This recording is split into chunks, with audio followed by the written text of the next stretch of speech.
بسم الله الرحمن الرحيم mar kale iyo casharadii taxanaha ahaa ee aan rabnay inaanu ku barano Microsoft Word iyo sida loo isticmaalo. Sida aragtaan hadda waxaa noo furan Microsoft Word baa noo furan. waa dhex joognaa. Cursor-kii waa ka halkaas yaala. Mar walba markaan Word furto cursor-ka waxaan in meesha kore ayuu yaala halkaas ka muuqda waa bilig leh. waa meesha qoraalka bilaabiso halkaas qoraalka ay ka bilaabisaa qoraalkan tirtir marka caawa waxaan baranaynaa qaybahan kale home-ka hadda home-ka waa default yani markaad gashidba home baad joogtaa toolbariska halkan ama command-yadan oo dhan waxay saaran yihiin ama joogaan home-kay joogaan. insert haddaad tagto waxaan nidhi kuwo kale ku jira qaybaha muhiimka ah halkan waa arki doonaa iyaga mar kale. Page layout haddaad tagto waxaan nidhi isagana wuxuu leeyahay command-yi iyo kale oo waa kuwa kan. hadda home-ka oo kale kuwaana ku jira. marka xalay waxaan baranay bold, italic, underline oo aanu nidhi ciwaanka oo kale ama xarfaha markaad rabtid inaad xoogaa tiq ka dhigtid ama qalloocisid ama hoos ka xariiqdid underline-ka baa adeegsanaysa. waxaan kaloo baranay size-ka fontiga sida loo bedelo waa horta arabta ayaad geynaysaa size-ka arabto. size-ka default-ga hadda ama meesha noogu jira oo waa 11 buu ku adjust-garaysan yahay. calibri body weeye fontigana fontiga nooca afarta. hadda nooca afarta halka haddaad kala garaysid arrowgaas hoos u jeeda waxaa kuu soo baxaya noocyo badan. hadda for example Radena oo kale haddaan geyno Verdana taas ama Helvetica ama Arial ama saas oo kale. Radena hadda Radena noo soo baxday size-ku laakiin still waa 11. marka waxaan rabnaa caawa inaan barano adjustment-iga sida loo adjust garayo paragraph-yada. for example hadda waa ka left buu jooga alignment baa leeyahay align text left kan waa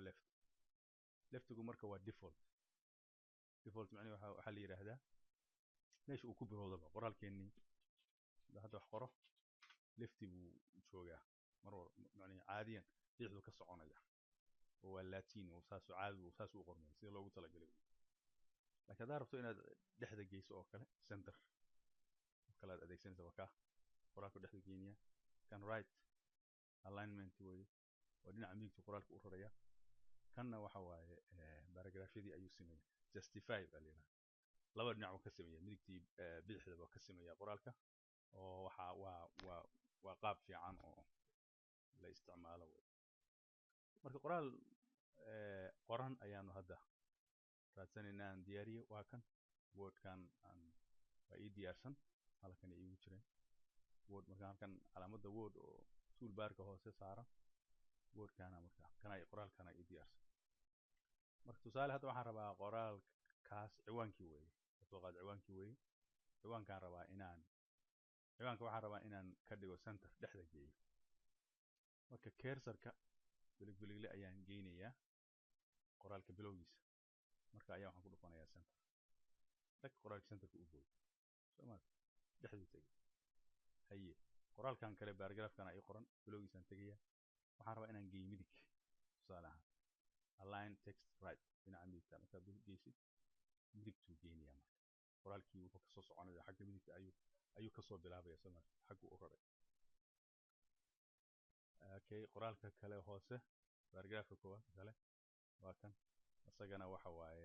sida default-ga waa bidix. okay isagana aan ka dhigno justify waxa ka dhaca justify labada dhinac buu sameeyaa marka this left bidixda qoraalku ka bilaabanaya waa sida joogtada ah oo default-ga markaad gasho word hadda kii hore haddaan ku noqono waa left buu iska joogaa qoraalka left buu ka bilaabaya laakiin kan hadda aan kale laba word baa ii furan marka labadaasaan kala bedelaya. kan waa right buu taagan yahay kanna markaan dul tago wuu ii sheegayaa left wuxuu joogaa centerka. kanna qoraalka paragraph-ka wuxuu joogaa left qoraalka hoose xagee joogaa left buu joogaa marka hadda hoos halkan u degi karaa enter baa ودي كده اوكي waxaan rabnaa oo kale inaan halkan haddana inaanu barano tusaale ahaan qoraalkan qoran paragraafkan halkaas intaasaan raba hal erey inaan ku daro qoraal inaan ku daraan raba marka simple space baan taabanaya kuu horuu riixayaa waa dhex gelinayaa marka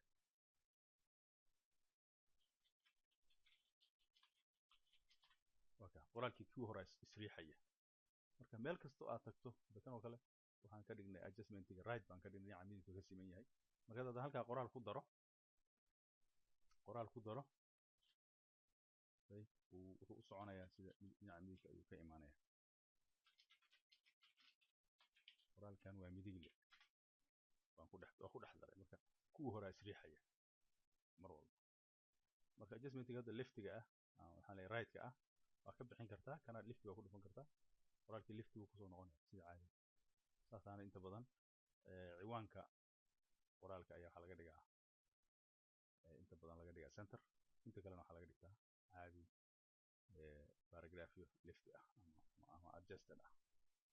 ama adjusted ama left inta kan oo kale waa adjusted oo dhinac buu ka siman yahay kanna lefti un baan ka dhignay marka aan siino adjusted aan ka dhigna asaga marka isturkinayaa labada midig iyo midigtu iska siman okay marka xalay waxaan kaloo baranay qoraalka waxaan yiraahdaa ciwaanka badanaa waxaa la sameeyaa waa la wareegaa marka waxaa highlight garanaya ciwaanka si uga duwanaad qoraal kale font size noocaas fartaan doonanaya for example calibre-ga ayaan rabaa inaan ka bedelo waxaan rabaa inaan ka dhigo fadana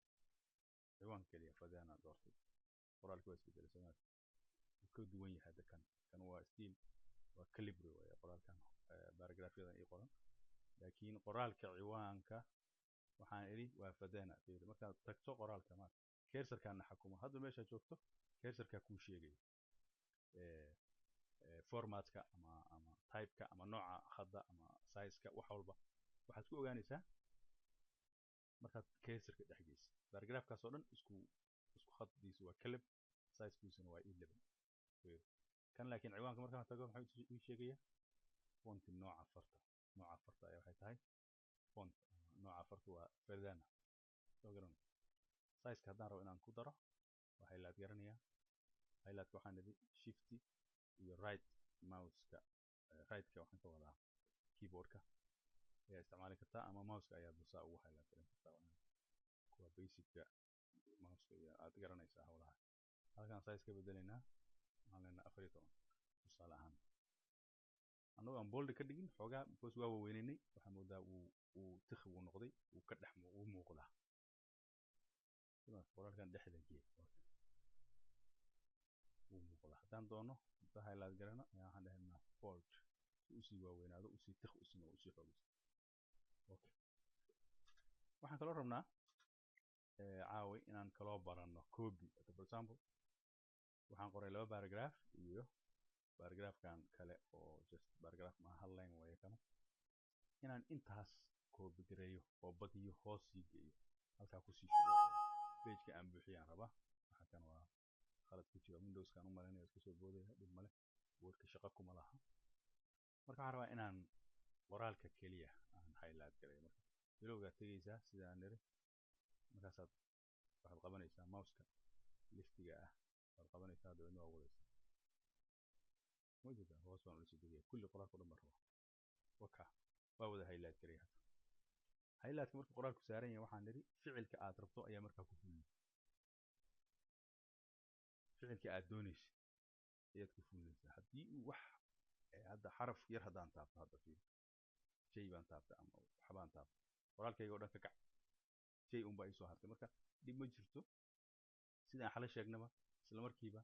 وطن كي أها أندو ده كله أندو rag wuxuu waa isoo noqday soo marka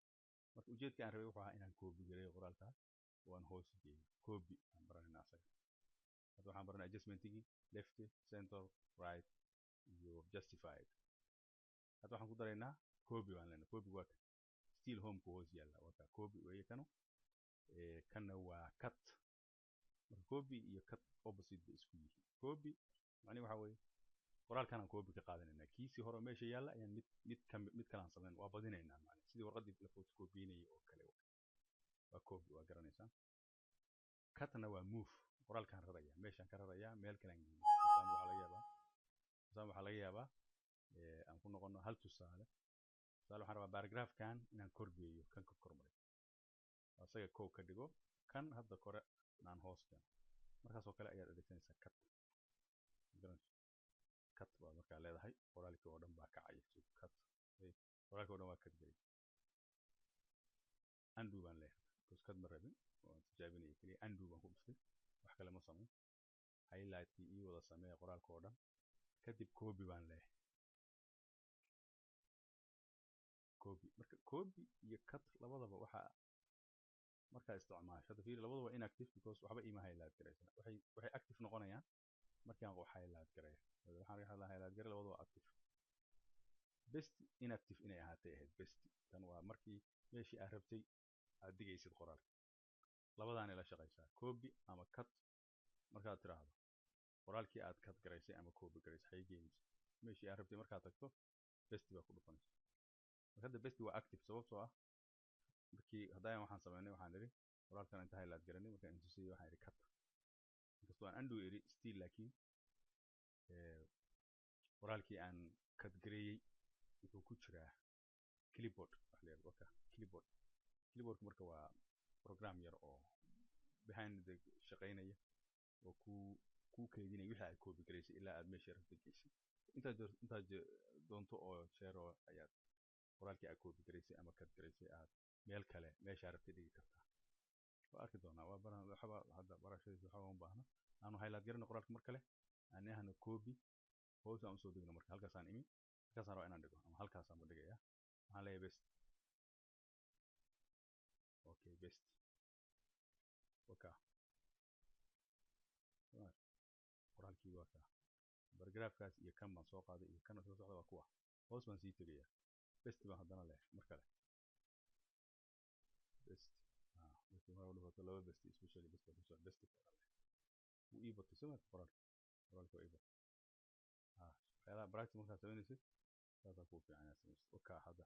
page kale u gudbay soo laba page baan hadda haystaa qoraal fiiri halka markaad eegto page 2 of 2 waan joognaa hadaan soo socdo page 1 waa page 1 way ii batay hadda qoraalka waa ii batay sababtoo ah waan copy gareeyey qoraalka dhan waa intaa waan copy celiyey bas kadibna best baan idhi 3 jeer oo kale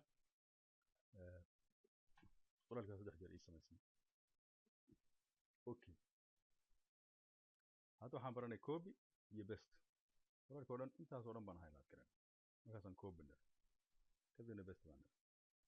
dhar hadda halkaa inta istaago aan mar kale idhaahdo best qoraalkii weli clipboardku ku jiraa ama weli memorygu ku jiraa waana best garayn karaa intaan doono 100 jeer ayaan best dhihi karaa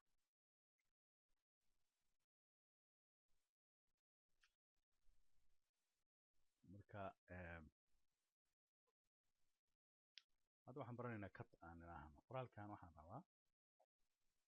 inaan inta highlight gareeyo korgeeyo asaga paragraphkan kan uu hoos yimaado markaas waxaan leeyahay cut markaa halkaanaan tegayaa kan bilowgiisaan tegaya enter baan leh hoos baan isaga soo dejinaya arrowga koraan taabanaya halkaasaan istaagaya ama mousaan ku dhufanaya meeshaan ku besti karay meeshaan qoraalka dhigi lahaa mar walba waxaan nidhi waxaana xakuma waa maxay insertion pointiga meesha ku yaalo qoraalka meeshaan dhigi lahaa halka hadda besti haddaan idhaahdo best wuxuu ii soo saaray paragraphkii labada paragraphkan isdhaafsiiyey bas wax kale ma samayn spacekan waa igu weyn yahay tusaale ahaan hadda meeshaan aan joogno laba space baa ku jira markaan hadda kor u kaco oo kan waxaan rabaa hal space inuu u dhexeeyo hadda laba space baa u dhexeeya 1 2 oo ku tegaya hadda halka aan u joogo haddaan rabo inaan spaceka baabi'iyo waxaan leenahay delete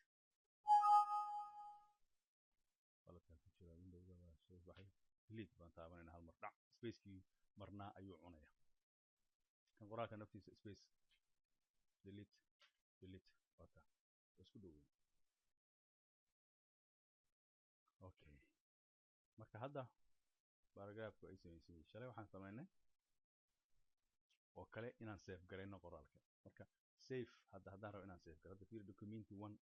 uu iska leeyahay because magacu ma aanan bixin marka by default document 1 1 buu iska dhahaya hadda mid kale furo document 2 buu leeyahay hadda mid saddexaad furo document 3 saas u wadayaa document koowaad baa furan laakiin waxaa fiican qoraalka magac adigu aad rabto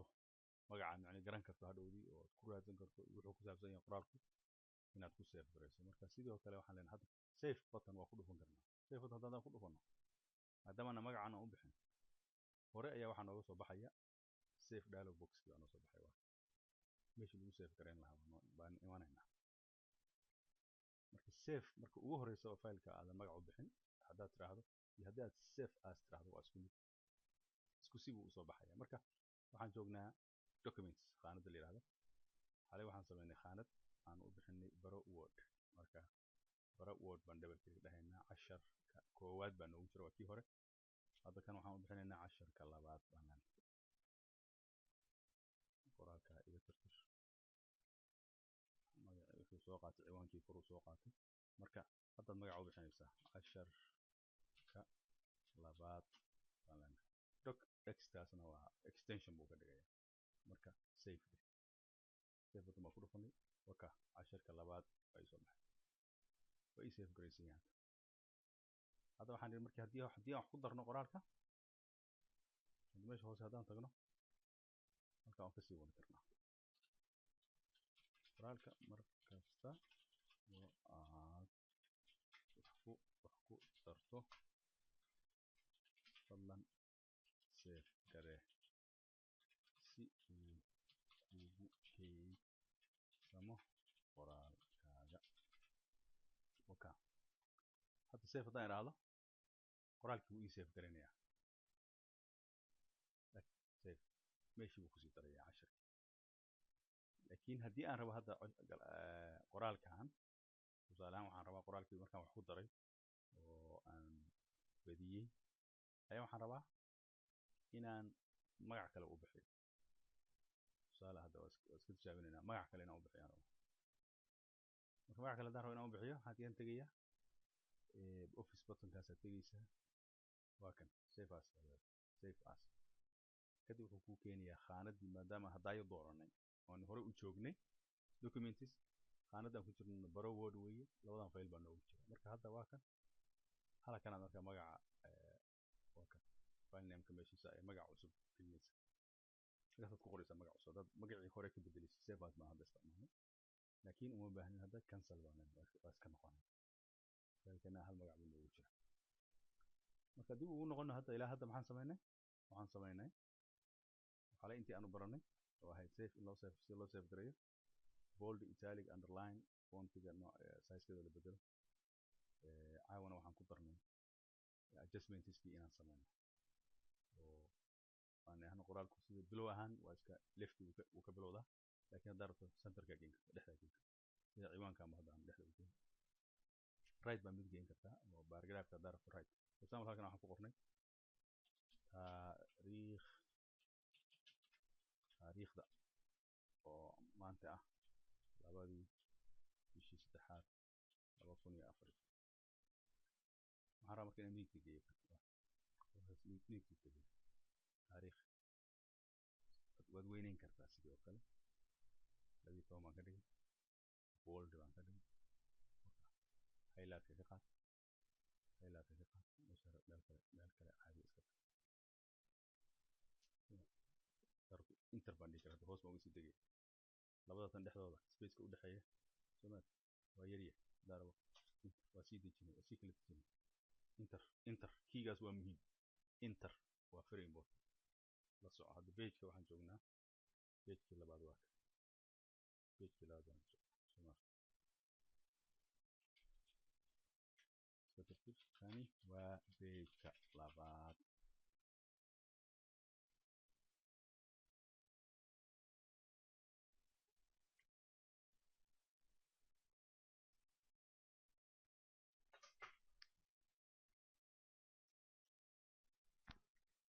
kani waa pageka labaad baanu niri pageska intaa doonto ayay noqon karaan muhiim waxaa ah si aad programkan uga bogato inaad wax qori kartid oo wax qorto paragraph qorto 2 باراجراف كدغتid 3 كدغتid 5 كدغتid 10 كدغتid 20 كدغتid hal page كدغتid 2 page كدغتid 3 page كدغتid markaasaad ogaanaysaa faa'iidadiisa hadda qoraal baan qoran soo ma qoraalkan hadda qoran muhiimadu waa markaas okay marka hadda waxaan rabnaa layout-ka ama siduu u egyahay hadda qoraalku waa ka halkaas ku bilowda halkaas ku dhamaan inta cad weeye faqad cad weeye meesha wax lagu qoray halkan marka waxa ku taala meeshaan hadda eegtid margins ku waa halkaas ku dhamaan halkaas ku rulerkaas ruler baa leedahay laakiin wuxuu ku jirtaa view ku jirtaa waa ruler haddaan ku dhufto way tegaysaa tii xagga taalay bidixdahay iyo tii kale view baan tagnay ruler baan hadda ku celi ruler waa wuxuu tusaysaa qoraalkaaga meeshu ku egyahay iyo meeshu ku dhamaado page-ka macne waka page halkaas ku dhamaado wax qiimo saas u weyn malaha hadda tusaale maadaama laba page samaynay day dhinacaan waxaa kugu yaala scroll barka macne inta qabatid hoos waa wadi kartaa si aad qoraalka u aragto 3 page 5 page 10 page markay yihiin oo kale marka halkaas ku dhamaado kaas laba page kaliya haysanaa hadda 3 page haysana 4 page haysan lahayn markaad hoos u ordaysid 10 page baa haysataa saas isaga adeegsanaysa scroll bar baa leeyahay view baan joognaa aan ku noqono home-kii aan ku noqono waa kan home baa hadda joognaa okay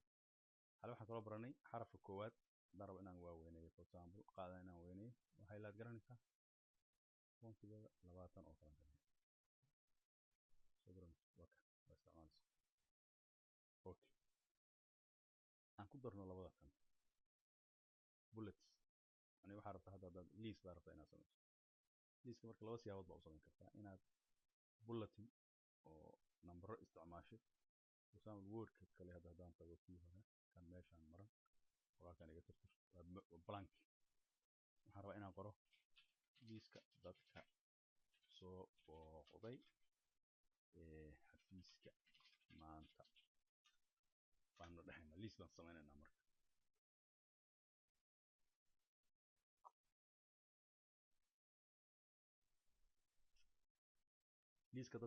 liiska dadka soo booqday xafiiska maanta marka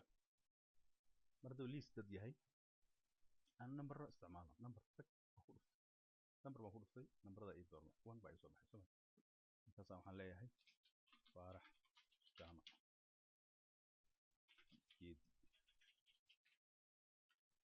geedi jaamaca ja'da weynay mar walba maadaama uu qof magaysa yaa kaloo yimi enter markaad tiraahdo numberka kale ayuu ku siinayaa automatic faadumo jibriil ciise magaciyo iska random ah waan sameynaa iska dhaxaynaa xaafo tuulo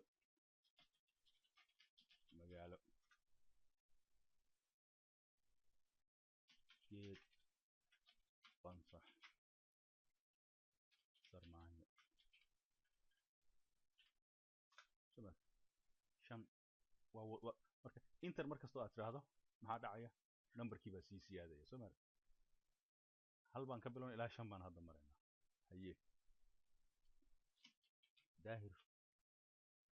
fuuleed geedi fuuleedka adag weyne ga'da tir shift la qabo ga' fuuleed haye inaan joojiyaan rabaa marka numberka hadda halka aan oo jooga meesha hadda jooga ma jooga haddaan numberka taabto mar kale wuu tirmayaa laakiin dhibaato waxa weeye kii aan joogay baa baxaya 5 ka meesha ka baxay marka enter haddaad tiraahdo hadda 6 buu ku geeyey soo laakiin waxba kuma aanan qorin markaasaan taabanaya numberka ku celinaya numberadii way ka baxeen marka way ka dhamaadeen okay bulletinka iyagana kuwaan waa bullets yani waa dhibco hadda ku dhufato waa ka dhibicda isu bay noqonaysaa dhibicda marka waxaa loo isticmaalaa for example waxaan rabnaa hadda intaana dhibicda u tegin dhibicda ka noqo ama spacekaas kore inta tagtid waxaad tidhahdaa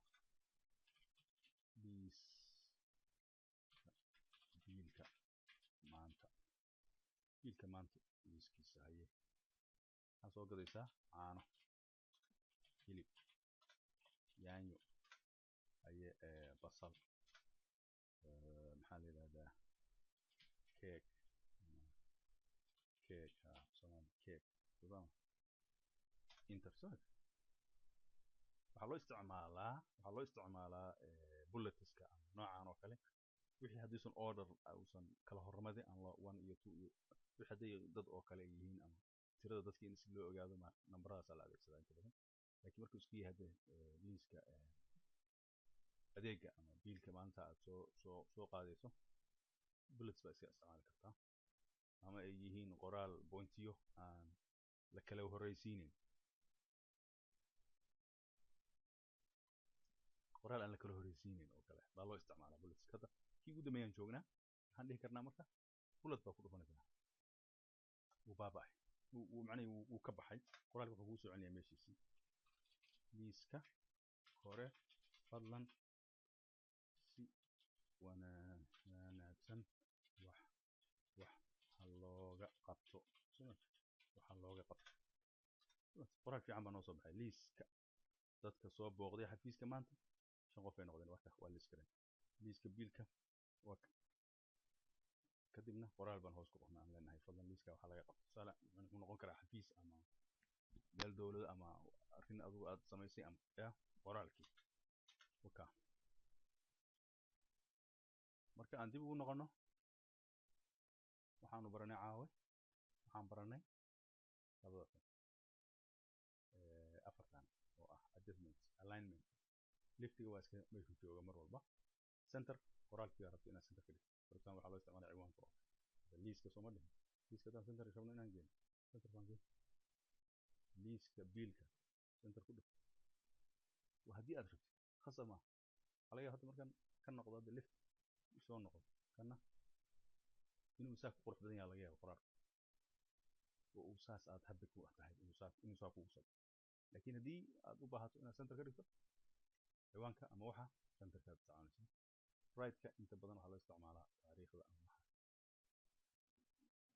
tusaale ahaan taariikhdan rabaa inaan kor ku qoro qoraalkan korkiisa spaceka hore marka iima banaano soo maarka waxaan samaynayaa marka haddii space waxaan taabanayaa mouseka kore ama halkan aan garaacaya ma tegi karo meesha ugu dambeysay baan taagan meesha ugu horreysay baan taagan marka waxaan dhaxlay naga noqo bilowgaa tegaysaa markaasaad inter baad leedahay inter waa muhiim kiigaas space baa isoo baxay spaceka marka tegaya marka taariikhda baan leenahay waxaan qoraya labadii bishii saddexaad haddaan doono iyadaan midabka geeyay halkan marka la soo degaya qoraalkii halkaas kasii wadan karaa